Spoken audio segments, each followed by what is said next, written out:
Welcome back to the show. Welcome back to the show.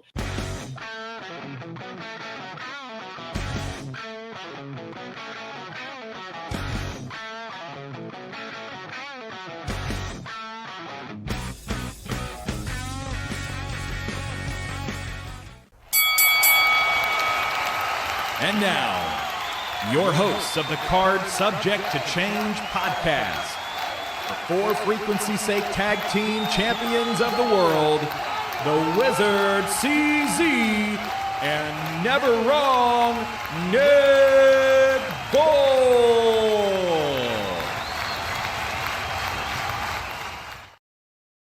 Hello, one and all, and welcome.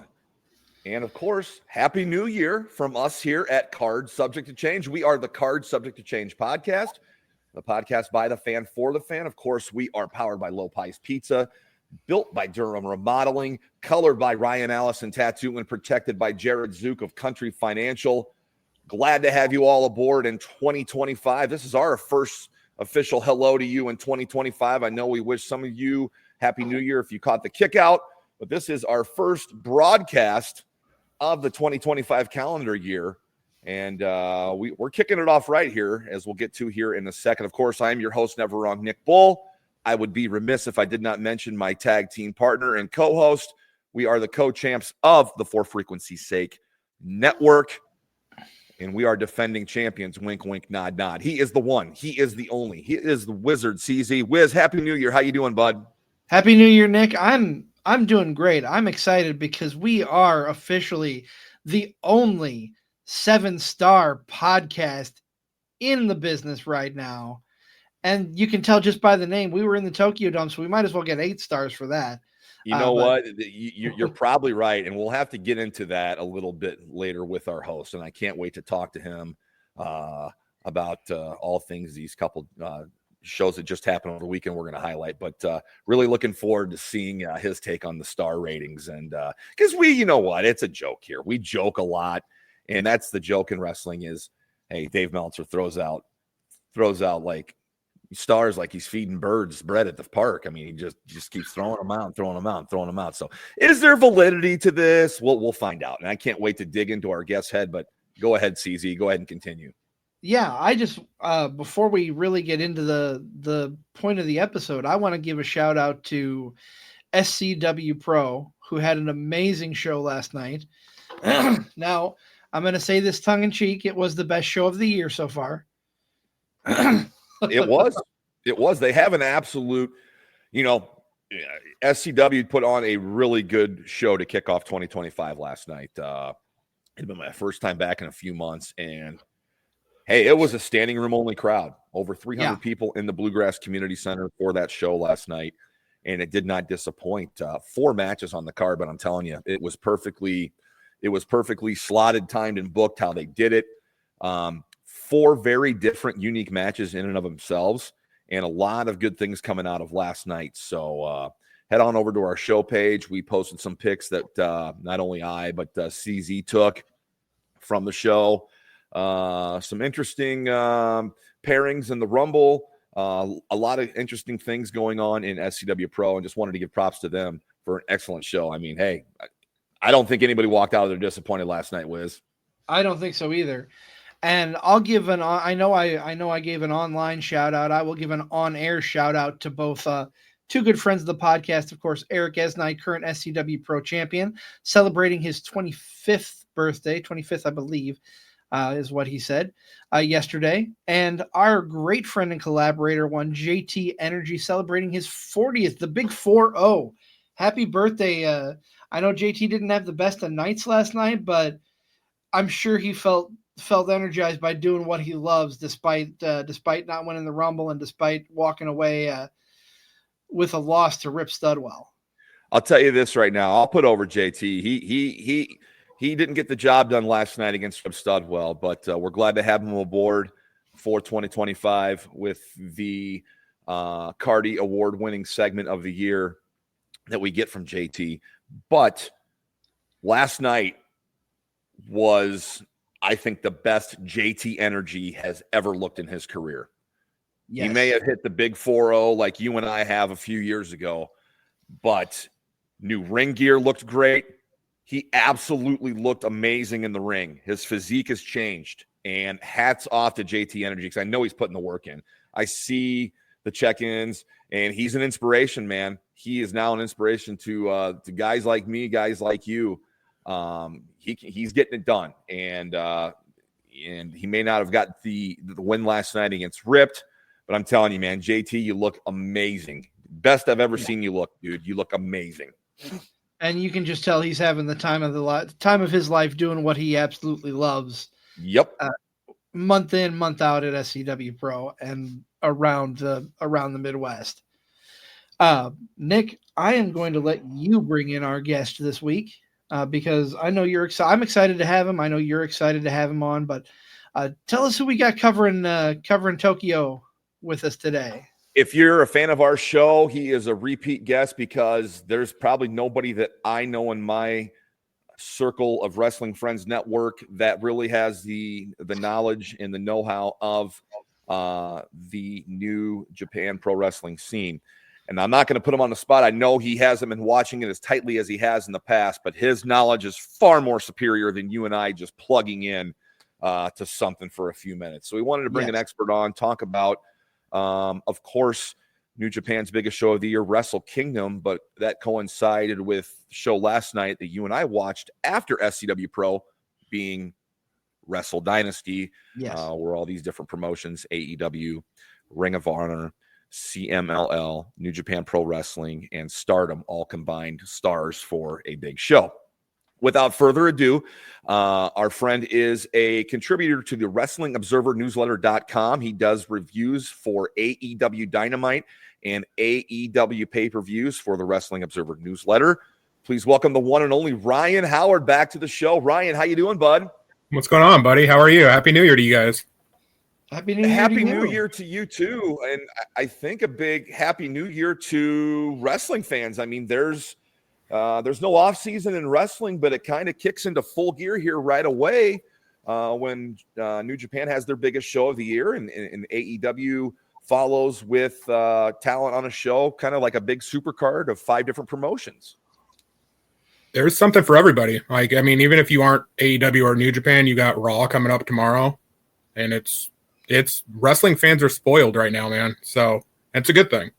We're absolutely spoiled. I'm glad you mentioned before we delve into what took place over in Japan the last couple days.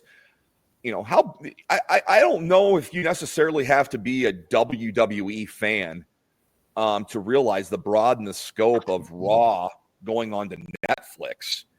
And I love how it's being treated internally by WWE. They're treating this like a mega show, which it should be. It's you're debuting somewhere else after 30 some years of being on cable television. But I think that first Raw on Netflix is going to grab a lot of just innocent bystanders just because of the Netflix thing.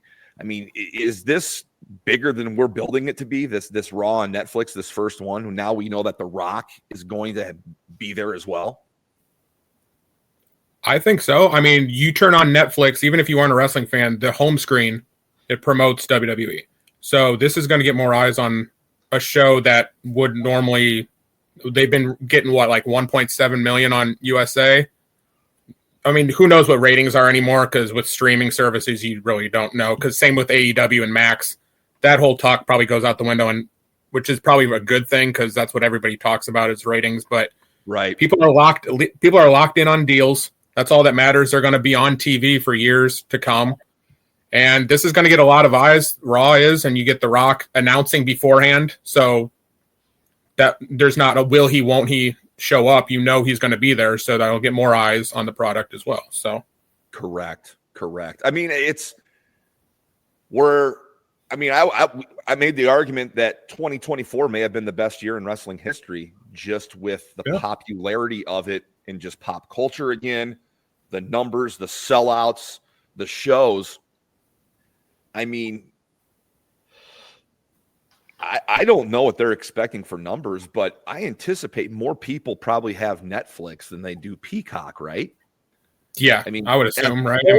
Is that wrong to assume that? I mean, Netflix kind of goes hand in hand with with streaming. They're kind of the head of the streaming, phenomenon. So I would think more people have Netflix, more people are going to see that's going on and might tune in. So I love how they've handled it and booked this thing to the gills. Yes. Rightfully so, too. I mean, that's a loaded card. That's a pay-per-view or premium live event quality card. And so you got Rhea versus Liv. I think you got Rollins and Punk main eventing is perfect. And then I would assume you start with Roman and Solo. Roman and Solo, and The Rock is going to be there. What's Paul Heyman going to do? There's a lot going on. So, like John Cena's going to be there, I believe. Yeah. So correct. Yep, you're absolutely right. Starts tomorrow night. And then the rumor is it's him and Cody at Mania, or that's what I've read, and it's that's interesting, but it's that's going to be seen as last Mania, so that's an interesting if they decide to go that way. That's what at least was the rumor. I've seen that. I've also seen possibly Gunther Cena, a Gunther Goldberg, and I guess the popular one now is a Gunther Rollins. So I'm intrigued by that. I like to see how we get there and how that goes off. I think that would be a brilliant match. But and speaking of Rollins, Becky's expected back too. So I mean that's another big name. Exactly. And Charlotte Flair is supposed to be coming back here anytime. So there's the stars are kind of aligning for wrestling fans all over the world. I mean, there's something to watch everywhere. And I think having a viable, a competitor like AEW just makes things better. We got options. There's wrestling on all the time now. They're going to force each other's shows to be better because they want to be the best. Competition is great. So we're the winners here. Let's watch these. Let's just sit back and watch these two tear each other apart and just enjoy the rewards, right? Yes. Fine by me. Yeah, for sure. So let's get into it. I'm just going to ask your overall thoughts as we kick things off. We'll talk about matches in a minute, but you're the expert here, Ryan. What were your thoughts coming out of this weekend between Wrestle Kingdom and Wrestle Dynasty? New Japan needs new stars. They got clobbered last year. The last time I was on with you guys, Will Ospreay, Jay White, Okada, Tama Tonga, Tangaloa, they were all still there. And that's just in a couple months. Yeah, a couple months, they're all gone. Yep. So now you have to rebuild, and there's guys like Tetsuya Naito, whose body's breaking down. You got Hiroshi Tanahashi, who this is his final year, and he's calling it at next year's Tokyo Dome. That's it. So you got to really rely on these young guys, and they need to do it. They need to pull the trigger on guys like Shota Umino, who main evented Wrestle Kingdom. But the story they told was that he keeps failing and failing and failing. And what did he do at the main event of Wrestle Kingdom? He failed again. So it's only so many times you can fail, and then you're sacrificing the credibility. It's going to be comparable to Cody's story when Cody lost to Roman the first time. I could see that. I mean, the good thing is I was waiting for. I don't think he was going to win against Sabre, but Red Shoes, the referee, is his father, and it would be very fitting for him to count the three whenever his son. He's going to win the title. It's just a matter of when, because you could tell by the way it's booked. He's New Japan's guy. Yeah, I would go with Yota Tsuji, because I think he has the more complete package and overall look, and I like his matches more. However, I think he's destined almost to be a level below Umino, maybe. But they just need to get going on the young guys. This needs to be the year where, if Takeshita sticks around New Japan, he apparently signed a 1-year contract with New Japan, in addition to AEW, if they can make him into world title contention, that's a star that AEW can have and also New Japan can have at the same time. So you've got Nick over there drooling. He's my favorite guy to watch in AEW. Oh yeah. Outside of tag team stuff, he's my favorite guy. He just, to me, he's not Lex Luger. He is the total package for a dominant heel that can wrestle. Mm-hmm. not a great talker, but he doesn't need to be because he's got one of the best talkers next to him. All he has to do is just go in the ring and do his thing. Eventually he's going to have to cut promos at some point, but I love how he's developed, and I think he's future world champion in either New Japan or AEW in the next year and a half, tops. Yeah, I agree. I really do. One of those places I do. He had the best back-to-back weekend, or the Wrestle Kingdom and Wrestle Dynasty. I mean, his match with Shingo at Wrestle Kingdom was arguably the best on the card, even though it only went like 11 or 12 minutes. It should have gone longer. We can get into that. That's fine. But then his match with Ishii, if it wasn't for Kenny Omega versus Gabe Kidd, that would have been the match of the night. Mm-hmm. So, I mean, you're getting the most out of Takeshita, and he's getting the most out of opponents too. I mean, his opponents have been great. You can't get a bad match out of Ishii.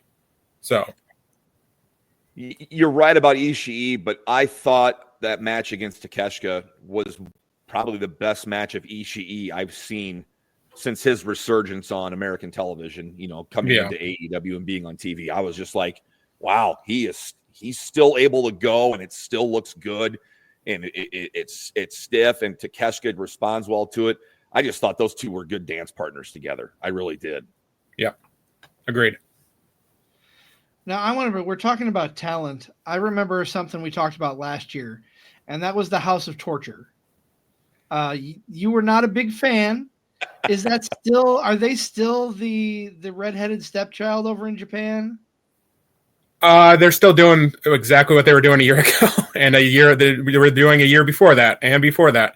It's the same shtick, and I feel bad for guys like Ren Narita, who's like one of those young guys I was talking to you about.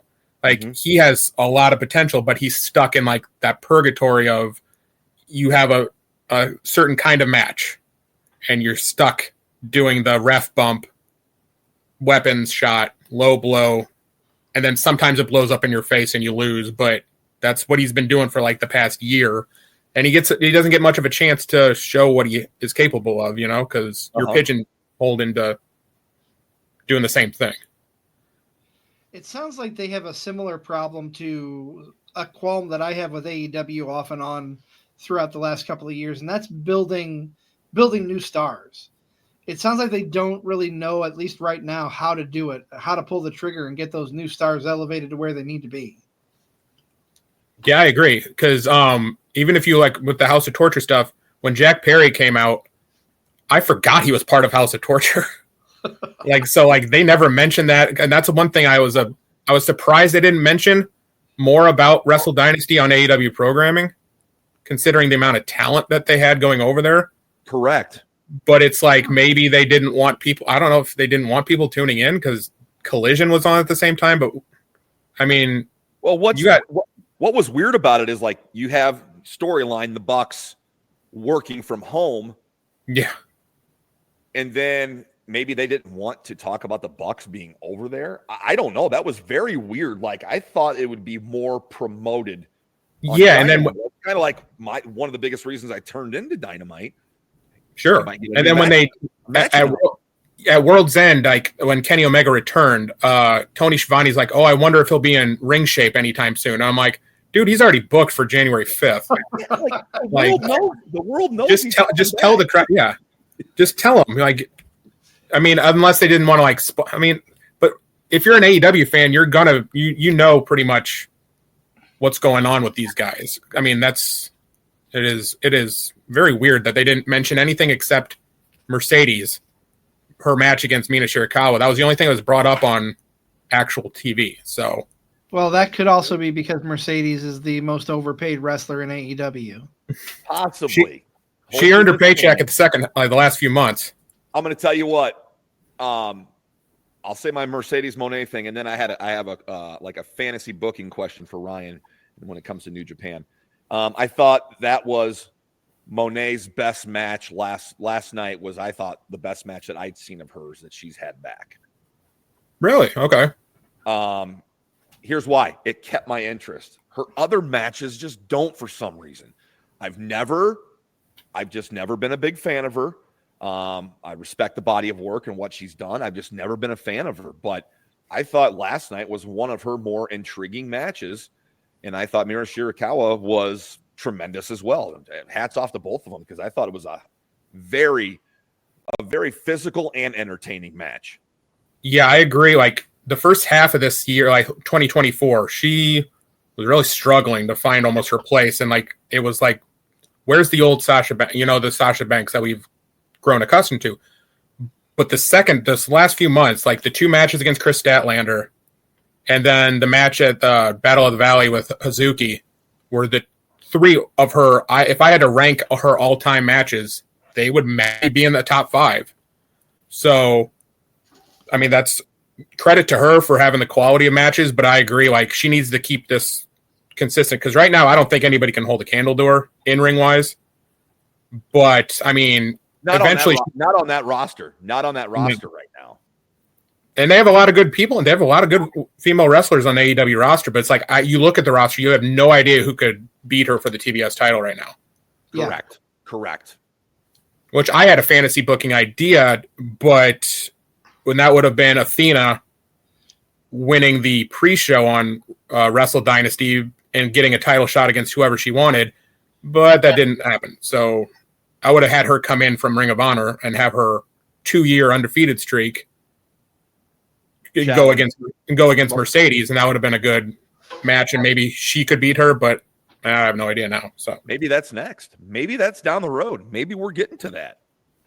Yeah, they just need somebody new. I mean, let's see, Statlander, I wouldn't mind having a 3rd match with Statlander, but you would think Statlander needs to beat her then, because if you beat her 3 times, that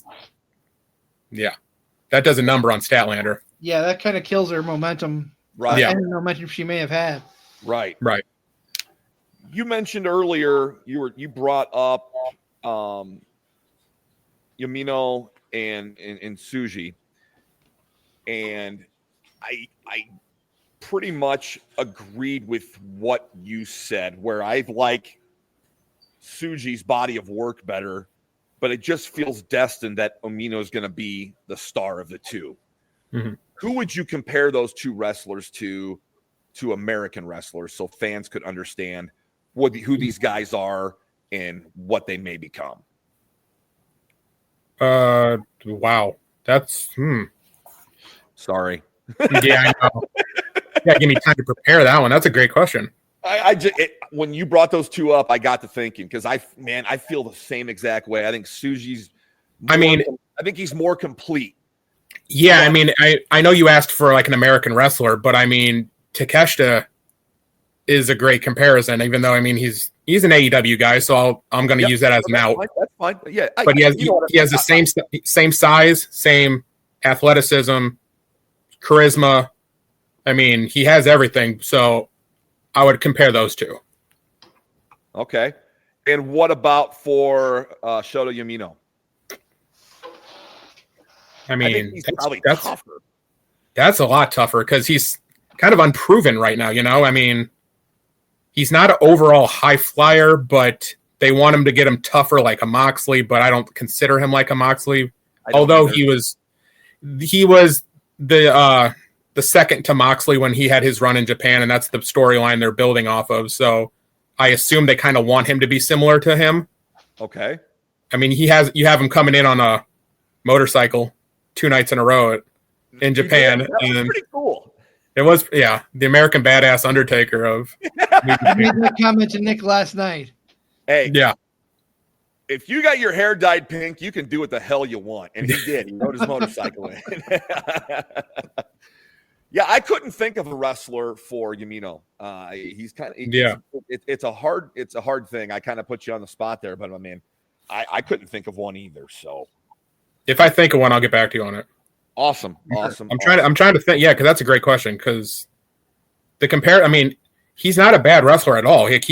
You can get into his matches and he holds your attention. It's not boring at any stretch, but the crowd just has not bought into him yet. And I say yet because it's still a possibility. You don't throw in the towel on him already. Right. So I'm thinking something will happen. I hope they don't just bail out and turn him heel, because that'd just be a cop out, I just don't want him to turn heel and it's just wash our hands. He's a heel now. That's it. You have plenty of heels. You have Gabe Kidd. You have David Finlay. You got Narita. Another person who's injured right now is Yuya Uemura. He wasn't on the card last night, but he's injured. He's another young guy. Yep. So, I mean, I would stay the course with him being the babyface, trying to get the title, eventually getting the title. Maybe he wins the G1. I'm not sure. Maybe he wins the New Japan Cup. But I think Sabres needs to have a longer reign right now, so he deserves it. Let me ask you this, though. We talk every once in a while about someone being a better chaser or a better title holder. Do you think he's better in that chaser position? Or do you think the title would help elevate him that much more? I think the title would elevate him, but he would need a good run. Like, I don't think just like a couple month run would do the trick. That's why I think with Sabre last night, I don't think he needed to lose the title to either Umino or Ricochet. Like, he needed to look strong on both shows. So with my feeling with Yota Tsuji was, I think they should have pulled the trigger on him immediately. Because if you go back to Okada, they pulled the trigger on him immediately. Like, they had the shock of him in, I think, 2012 or 13. He won the IWGP title, like, right away. And so that whole year was spent of him proving himself to be like, hey, I'm one of the best. And they were right.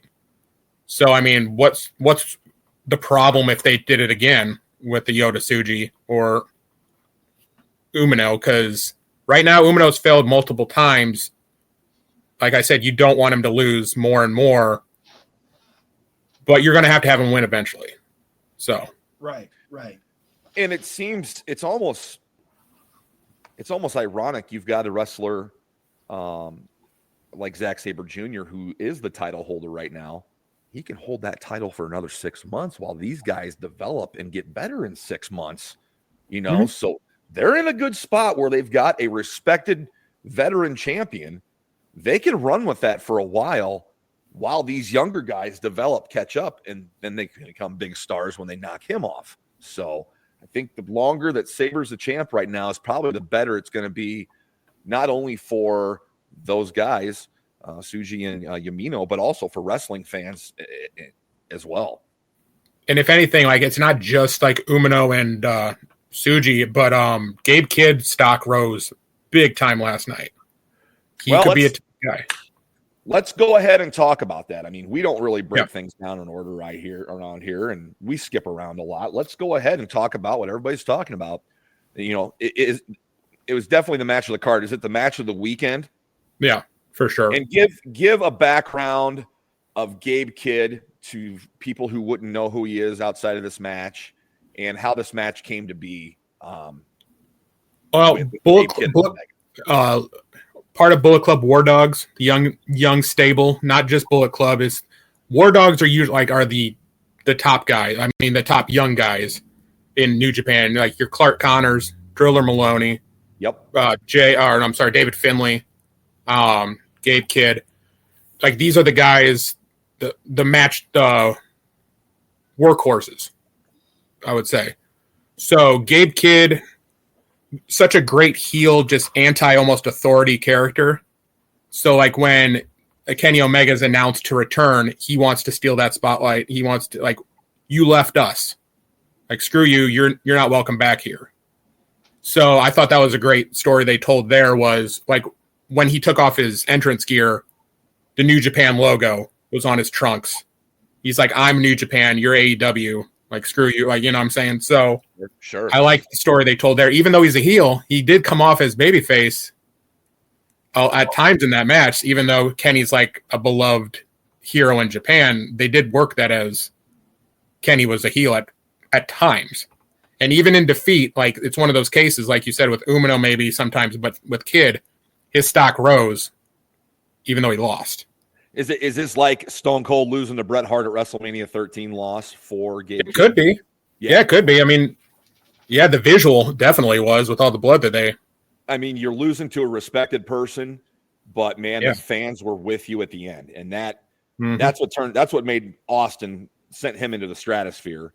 And you wonder if this is what's going to happen now with Gabe Kidd being a part of what everybody's saying it was the match of the week. What people are saying online and kind of agreeing that it's the match of the weekend. I mean, you could very well salvage this loss and have Gabe Kidd win the New Japan Cup in like March or April, and he gets a world title shot and nothing's lost. You know what I mean? So yeah, Zack Sabre has plenty of challengers. It's just a matter of who they pull the trigger on to eventually beat him, whether that be at Dominion, New Beginning, and that's way too early, but I don't see. Yeah, so they have options. So, and then with Gabe Kidd losing that match to Omega, of course, after that match, everybody wants to see part 2. So there's money to be made down the road. So he's got that in his back pocket as well. Mm-hmm. Yeah, I wouldn't mind seeing Gabe Kidd pop up in AEW, you know? But, yeah, from the sound of it, it's going to be Omega Okada at All In Texas. So that's fine by me. So okay. Yeah, that's fine.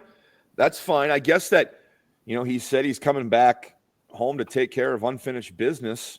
And they had the face off at World's End at the last pay-per-view of the year. So then they did the face off, and then the All In sign was right between them. So they were teasing that for July for sure. Yeah, absolutely. Yeah, it makes sense. It makes sense. And guess what? It's something people would want to see, right? Yeah. So there's no use. Oh God, yeah. Let's do it. And I can't wait to see how it builds and how we get there for sure. Gentlemen, at this point, I want to let's take a quick timeout.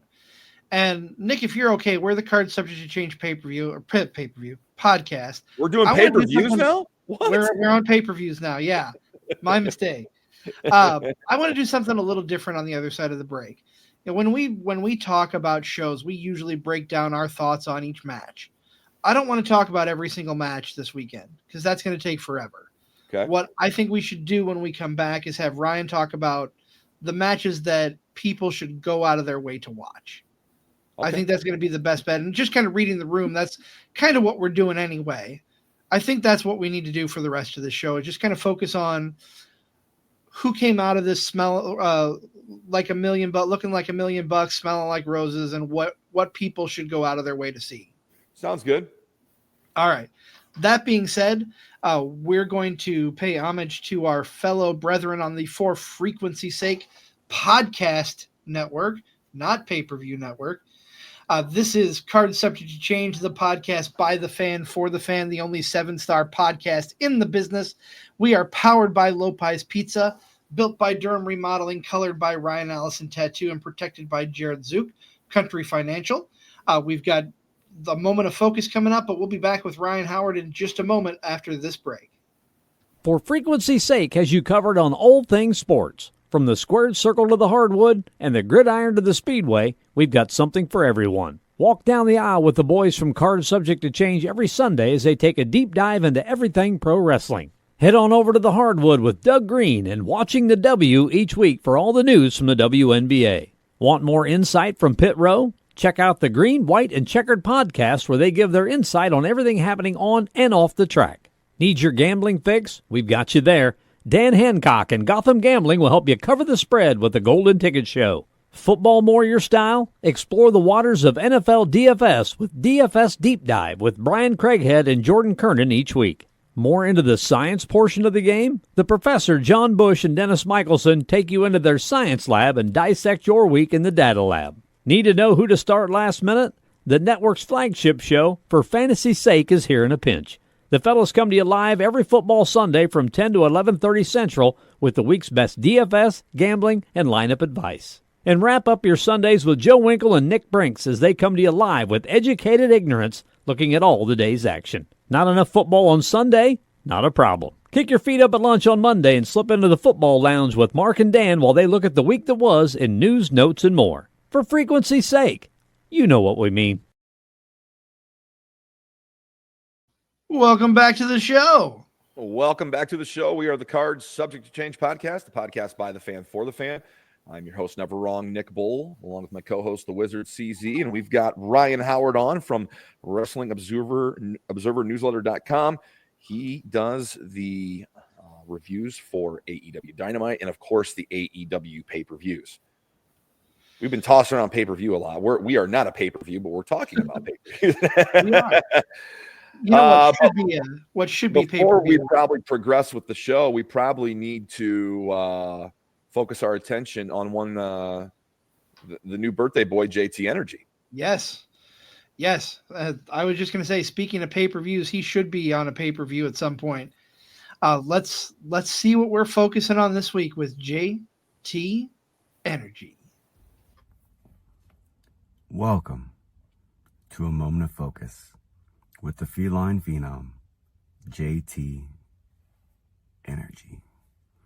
And this week, the boys at the Card Subject to Change podcast, well, they're reviewing two very special events that happened on the opposite side of the world with a very special guest today to break down everything from New Japan Pro Wrestling. But what are we going to focus on this week? Well, my friends, we're going to focus on appreciating our own personal existence. Give yourself a chance to appreciate that we're here together right now on this day. You made it this far. You'll make it to tomorrow, and you'll make it to the next day. But every day that you wake up and you open your eyes,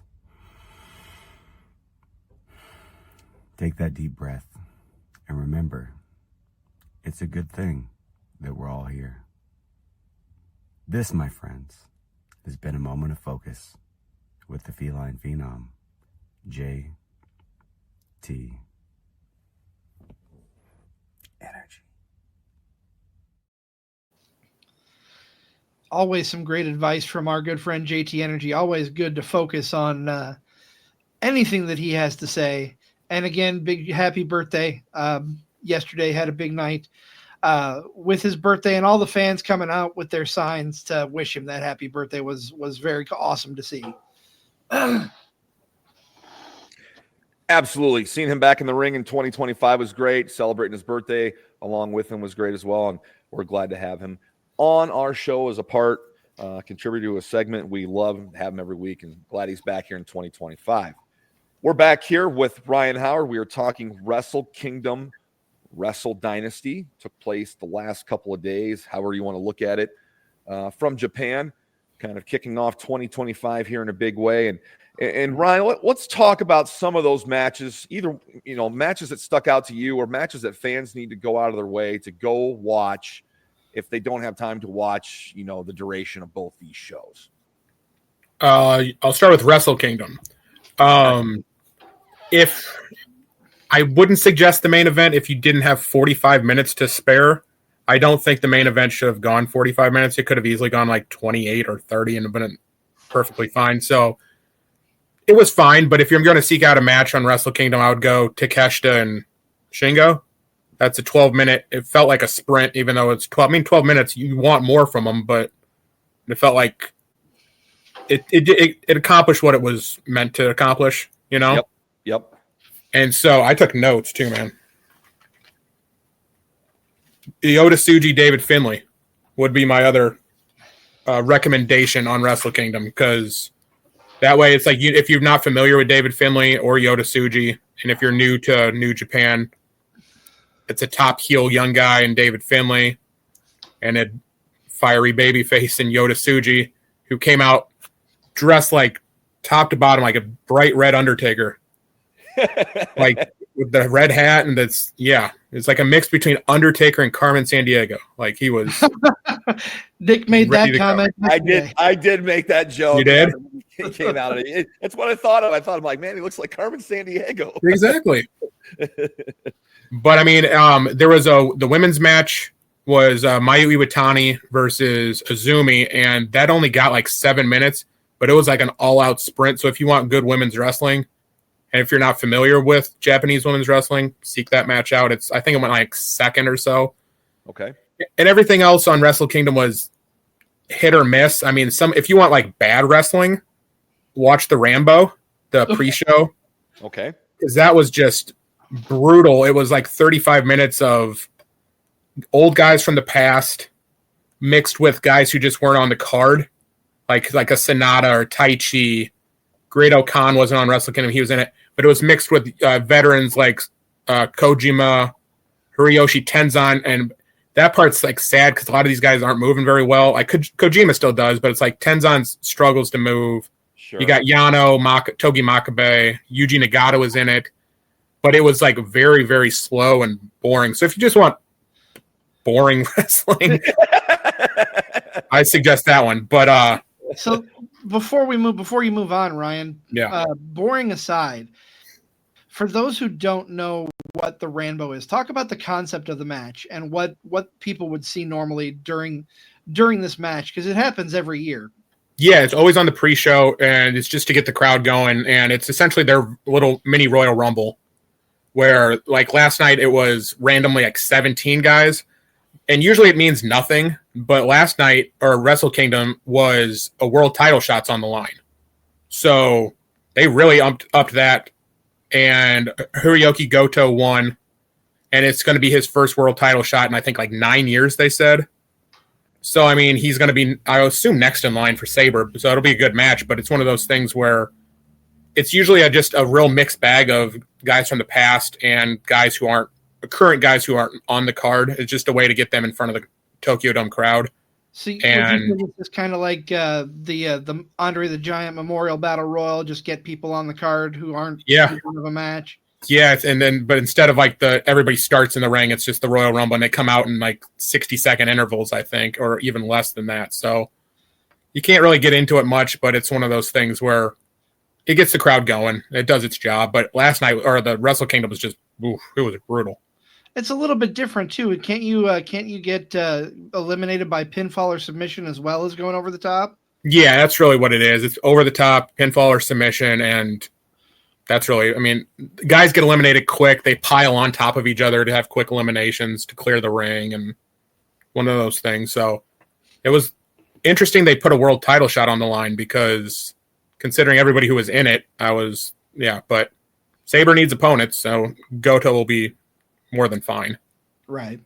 If I had to pick, I would choose the pre-show from Wrestle Dynasty over Wrestle Kingdom, if you're going to watch a pre-show. Ryan, you brought up David Finlay. I want to talk a little bit about him. I've heard rumors that his contract may be coming up in New Japan. Is he still with them, or is he going to be going elsewhere soon? What do you know about his status in New Japan? Oh, he could be. Okay, look, last year when I was on with you guys, I was like, oh no, Okada's sticking around. Ospreay's sticking around. I was wrong. It's all right. So, I mean, I would like David Finlay to stick around, because I like his work. I know a lot of people do, because he relies on like the cheating and the underhanded stuff maybe too much.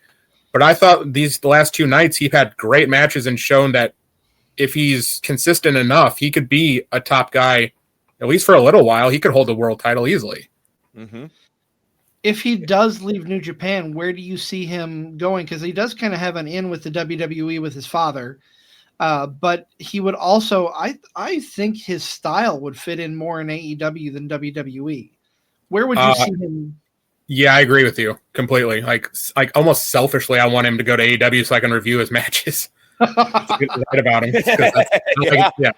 But I also, I mean, maybe he would get pushed in WWE, but I always worry that these guys will be pushed quick and then forgotten about, or just be in the undercard, like Andrade. You see him in or WWE, and like you want him to be pushed. And that's this thing I worry about too, about Penta coming into WWE. Yeah. I hope for the best. I hope they make him look like a stud, but it's one of those things where I really worry that he's going to be just a guy after the first few months.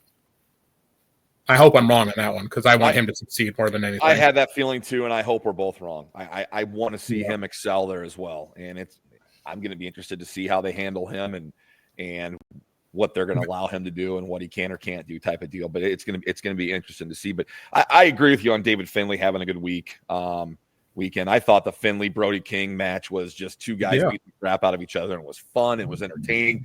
It comes in at 12:53. It's not too long. It's not too short. Real fun match if you like physicality, two guys just beating the crap out of each other. Yeah, and he bounced back from losing the previous night to Tsuji, and he lost his title, and now he's more driven with the win, and you're anxious to see what he does next. So Yep, I agree. What did you really like on the Wrestle Dynasty card? What do the fans need to go out of their way and watch on that? Because I didn't see Wrestle Kingdom, but I did see Wrestle Dynasty, and it was a pretty good show. Well, I mean, we've talked about it, but Kenny Omega, Gabe Kidd is go out of your way, like devote the time, entrances and all. Kenny's entrance was great. Gabe Kidd's was great. And that's like star-making performance from Gabe Kidd, even though he lost. And it's Kenny's first match back in a year from diverticulitis. And it didn't even look like he lost a step. So I would recommend that. I mean, Sabre and Ricochet, they had to follow it. Could they follow it? No. But they put on a heck of a match. I would have given it like 4.25 stars if I was giving a rating scale to it. You know, I thought they did great. And Yep. Ricochet, for as much as they've booked him as being a dork on AEW for like a few weeks now. I love that.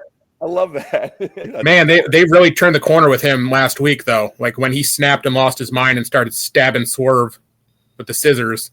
Yep. Like this is the revamp they need for him going into the new year. So even though he lost tonight or lost at Wrestle Dynasty, like luckily, I mean, they didn't talk about it on AEW TV, so you can just bounce back on Wednesday and just show up and you're off to the races with him and Swerve, which is, should be I can't wait for that story. So, and you know what? Credit to Ricochet for embracing kind of this, oh, the fans don't like me thing and turning it up to 11, because now with this Swerve thing, dude, they're going to be so behind Swerve. They're going to hate Ricochet, and it's just going to make Ricochet better in the end, I think. I mean, it's I'm looking forward to a feud for him that has substance instead of him going out there and just, you know, having the match, having the memorable moment of the match. I want him to really develop here.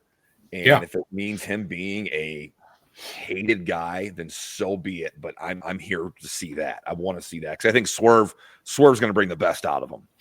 Right. I mean, you can even have Ricochet go after people like a Lashley too and hurt Syndicate as like bitterness of them treating him like he was such a dork. And like they literally just, his momentum went like down to 2, but then they just made you almost all forget about it with the way they're booking him now, which is good. And I like that they're leaned into the heel and now he's lost his mind, and that's only going to benefit him. Absolutely. I agree completely. Yeah. Ryan, I want to pick your brain a little bit. You talked about Takeshita and Ishii a little bit. I love how these two, you just watch and you listen to the chops. It's like they're each hitting you like a 727 coming in for a landing. Yeah, you can listen to them over and over again. It's one of those matches where it's like, I don't know how long their match went on Wrestle Dynasty. Maybe like 14 minutes, maybe 14, 15 minutes. I could be wrong. 13 Wrestle Dynasty? Yeah. I got it right here. They went for 13:30. You could have gone 13 more minutes and I would have been happy. You know, it's just one of those things where that's my kind of wrestling, is like just dudes beating the crap out of one another. And like Ishii's 50 years old, I think. And I can't believe like the amount of punishment he's still throwing out there. And that's one of those guys where I cannot believe he hasn't had a IWGP title run in his career. That's right. Weird, right? Why is that though? Is it just it never worked out? I think because he was around the time where you had Okada, Tanahashi, Naito. He's always been, and the Kenny Omega, he's always been that guy who's been reliable to have a fantastic match, but never pulled the trigger on him. And, you know, that's a lot of names at that time that you just said that were all in that same organ, you know, and all in that company at the same time. Hey, you got lost in the shuffle. I mean, it's easy to see why he did, and it's not a shortfall of his. But yeah, you're right. Mean, I could have watched 26 minutes of these guys beating the crap out of each other. Absolutely, probably. Yeah, it wouldn't have felt good for them, but I mean, I would have loved watching it. So no, no. Yeah. So what you're saying is you wish you would have trimmed off some of the minutes from the Young Bucks match and thrown it on Takeshita and Ishii, huh? Absolutely. Yes. You know what though? It wasn't a bad tag match. I was entertained by it. Of course, I wasn't happy with the result, but still fun match to watch. Greatest match on the card, no, but it was still a pretty good 3-way tag match. It was the greatest hits match for the Bucks. Like they were in almost the entire time. Absolutely is what it was. And I don't even think Naito and Hiromu even needed to be in the match. I think it could have been just as fine if it was just Okan and Cobb. Yep, I agree. But because Hiromu and Naito won the World Tag League, you kind of need them in there to give at least some credibility to the tournament, even though that's kind of a forgotten about tournament for them. But, I mean, Okan and Aaron Henare were the tag champs. So with it being vacated, you needed Okan and a tag partner in there. And Jeff Cobb's a guy that can just throw around anybody. So he did his job well, too, you know. I love watching it. I love watching his matches, man. I love watching his matches. He's just, God, he's so agile. He's huge. Yeah, he's another guy. I wish they would bring him in AEW more. He's been in there a couple times, but he's a name who would fit right in. Agreed. That's a guy I think that I would love to see over in AEW on TV weekly. I'd tune in to watch his matches, watch his stuff because he's good, man. He's so big, he's so good, and he's so good on his feet. Like he's Rhino, but with better feet. If you know what I mean, is what I look at him and I think Rhino, but I'm like, he's got better feet than Rhino. He can move better than Rhino, but knock the Rhino because Rhino's a stud. But he's an agile refrigerator. He is. He absolutely is. I mean, he doesn't have like the girth and the width of a Bronson Reed, but he is big enough. Like, I would love to see more Jeff Cobb stuff. I mean, it's one of those things where I wouldn't even be mad if he went to WWE. He would fit in WWE perfectly fine too. So it's not even just an AEW thing. It's just showcasing him anywhere more is a positive. I agree. And that brings can you imagine him and Bronson Reed in the ring together? I know, Nick, you just mentioned Bronson. That's what brought it to mind, but that would be a hard-hitting match for the ages, in my opinion. It would be. And I don't know if have they ever crossed paths in the past? Because I know I'm looking it up right now. So Bronson Reed did spend some time in New Japan. But they've wrestled a few times. G1 Climax 2022. Okay, so they've crossed paths before. So yeah, maybe in the foreseeable future we see it. But I would definitely be for it. And definitely, I mean, hopefully when they do these shows like AEW, we get more talent outside of just Forbidden Door. I know it's hard for a New Japan to do that when they got their own product they're kicking out and stuff to do, but it would be nice from time to time to see a big name, just even if they don't wrestle, appear in the ring so like people can kind of put their eyes on them and figure out who they are, if they like them or not. I mean, I know we got the internet and social media and stuff, but I just think when they're presented in a wrestling environment, people are more apt to tune in and follow. Yeah, AEW needs to do a better job of building matches multiple weeks in advance. Like they've been doing it better recently in recent weeks, but it's one of those things where they rely a lot on Twitter and social media to promote matches right before the show. And if you don't have social media or Twitter, you're alienating that part of your fan base, and you're just watching the show going, oh, this was announced on Twitter. Oh, okay, I didn't know that. And so that's one thing I wish they would do better. And they have to an extent recently. So that's one, yeah. Ryan, one thing that Nick and I kind of touched on last night when we were watching Wrestle Dynasty is the depth of the roster in New Japan. It doesn't seem to have as much depth as like a WWE or AEW. Is that a benefit or a detriment for them that their roster just is a little less than what we get over here in the States? It could be seen as a detriment, but they need to use it as a positive, because as long as these guys are healthy, like once you get hit by an injury bug and if your roster is depleted, you're really screwed. So it's one of those things where I would take full advantage of pushing these guys multiple at a time, not just one at a time. Go all in on a Umino, go all in on a Gabe Kidd. See how far you can go with a Dave Finlay. I mean, like I said with the younger Bullet Club War Dogs guys, stop having Clark Connors and Driller Maloney just be tag guys. Kind of branch them off just to see how they do. So instead of just trapping these guys as tag guys, use them to your advantage, potentially as singles advantages for you in case other guys get hurt. You have guys right there to fill the void instead of scrambling. So, yeah. So Nick and I usually will, when we review shows, we'll give it a letter grade at the end of the show. What where do you fall on the grading scale for Wrestle Kingdom and for Wrestle Dynasty? Wrestle Dynasty, I'd go B+. There were some like real great matches, like the Omega match, obviously with top tier, Takeshita Ishii, top tier. But I mean, other matches they're good matches. They're not blowaway matches, but they're good matches. So I would go B+. Wrestle Kingdom though, B-, C+. Because that's one of those things where you don't have to seek out as many matches. There were a couple good matches, like the women's match, Takeshita and Shingo. But the main event, I just wasn't invested. 45 minutes, I just couldn't get into it. So it's one of those things where it might be somebody's cup of tea, but I would go B-, C+ on. And that's kind of a hard thing to do in today's day and age, is to have those 45-hour-long matches. You can't. It's hard to keep people's attention for that long with attention spans of today's of how people are today. Now, I don't know if time was added to that because we haven't talked about it, but the junior heavyweight match on Wrestle Kingdom, Desperado beat Doki, and that only went 5 minutes because Doki got injured. And so he dove off the top to the floor to do a drop kick, and he like really messed up his elbow, and the ref called the match immediately.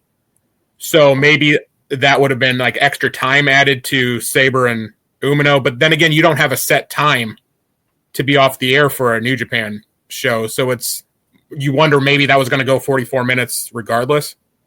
It's just one of those things where I don't think with the story they were telling, they needed to go that long. They could have trimmed off easily 20 minutes and been fine. For sure. And what's next on the horizon for AEW? Is it the next pay-per-view? Is it Revolution for them? They have Revolution, and then they have the Sydney show in Australia. But we haven't been told how to watch that yet because I don't know how that's going to work with time changes. And are they just going to air that? Yeah, are they going to air that on TV? Is it going to stream on Max? Yeah, we haven't. Yeah. So I'm assuming I would think almost a Max thing type of deal, but who knows? I mean, you're right. We don't know anything about it, and it's not that far away when we sit here and think about it. So yeah, it's like middle of February, isn't it? Yeah, I would assume like maybe like a John Moxley versus Jay White would be on that card because Jay White's from Australia, and then you can work in like Mariah May, Tony Storm. That's obviously could be where they're going on that, and so Kyle Fletcher on the card. Yep, and you're right. I'm interested to see how we get there because it's kind of been hush-hush because, they had this Wrestle Dynasty show to do. So I think it's going to be, all chips towards that. And then, I don't know, I'm excited to see. I guess I'm waiting to see where this whole Moxley and Death Riders angle goes. Yeah, me too. It's almost anxious. It's almost creeping along to a fault. Like it needs to really liven up a little bit. And it looks like they kind of tried to liven up on Collision the other night with the involvement of the Rock and Roll Express. And I mean, it looks like Revolution, we're getting Moxley versus Cope. He's no longer Adam Copeland. What do you think about that? I mean, why can't you just be Adam Copeland and have people call you Cope? It's like they drove home that on commentary on Wednesday, and I was just to the point where I was like, I know, slamming my head against the table. I'm like, I know, I get it, but it's like you were Edge all this time, and then you were Adam Copeland for a full year. Like, why does it matter? But that looks like to be where they're going. That's probably going to be Revolution. It's one of those things, though. We haven't seen the actual AEW World Title on TV since Wrestle Dream. It was whenever Moxley won the title against Bryan. That was Wrestle Dream. Yeah, we haven't seen the title. It's always been in the briefcase. And was that October? Yeah, I believe so. Yeah, I think it's October. So we're going on like 3 months. Yeah, you're right. Of it not even being on TV. And it's just, I mean, they got to like clean that up a little bit. Like get to the point of the briefcase. Why? I mean, I like the story of the Death Riders, but like you said, they need to be more urgent about it. Like people are losing interest. You need to keep their interest. Yes. Instead of just the same Moxley promos over and over again. And not showing that title, I think it lessens the value of the championship by having it in that briefcase, allegedly. Not seeing it do we need to see it every week in and week out? No, but showcase it because that's your main title. What are you doing by not having it a focal point on your TV shows? Mm-hmm. Like they don't even need to bring it to TV. Like they're not going to show it. Yeah, Moxley just have it at his house. Absolutely right. You're absolutely. It's very odd. It's a very odd thing to do. I mean, I like they wrote off Darby Allin so he could probably climb Mount Everest. Hopefully, he does okay in that. But when he returns, there's a guy who you could possibly have beat Moxley. Mm-hmm. So he's been involved. He's been involved different times with this angle for sure. So yeah, there's plenty of threats for Moxley. I mean, Will Ospreay. Will Ospreay is the most popular guy on the roster right now. Mm-hmm. I would put the title on him yesterday. Like it's one of those things where you strike while the iron's hot with him, and I know him and Okada had like one of the best matches of the year at World's End in that Continental Classic final, but it's like Ospreay needs to do something, and it needs to be main event level. I agree. You got to strike when the iron's hot. You never know. You never know what's going to happen. You know, he can knock on wood, something happened to him and be out for a year or something. So look at Adam Cole and MJF. You got to strike. Exactly. Yeah. You're exactly right. So for sure. Any final thoughts on this weekend in wrestling from either of you? Nick, you want to go? It was fun to watch the show. 9:00 on a Saturday night. You know, different time, obviously, with the times being different from the other side of the world. So it's kind of cool to go to a live show that started at 6 and get home and watch a live show that's going on all over the world. So we're getting in it deep here. The year just started and it's kicked off, and there's a lot to talk about.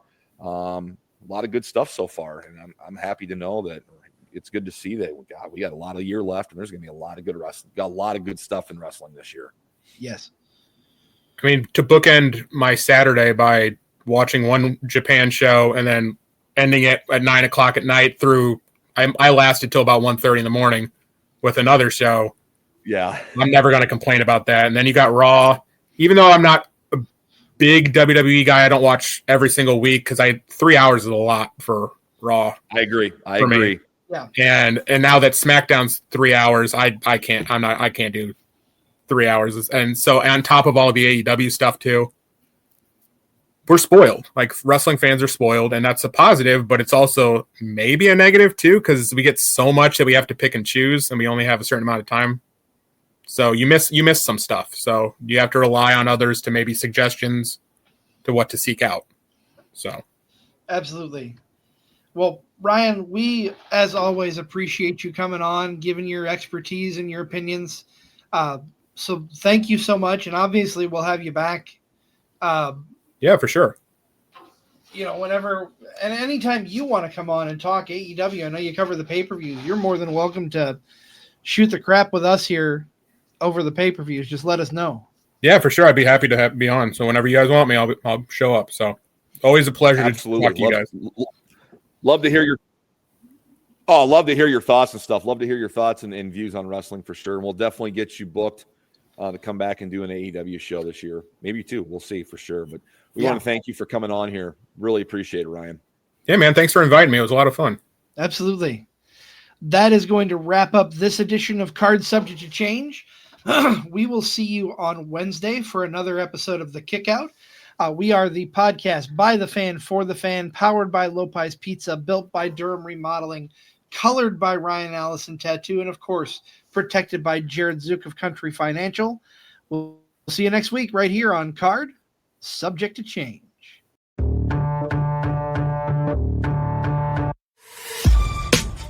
This has been a For Frequency's Sake Podcast Network production. For more great content, subscribe to For Frequency's Sake on YouTube, Facebook, and Twitter.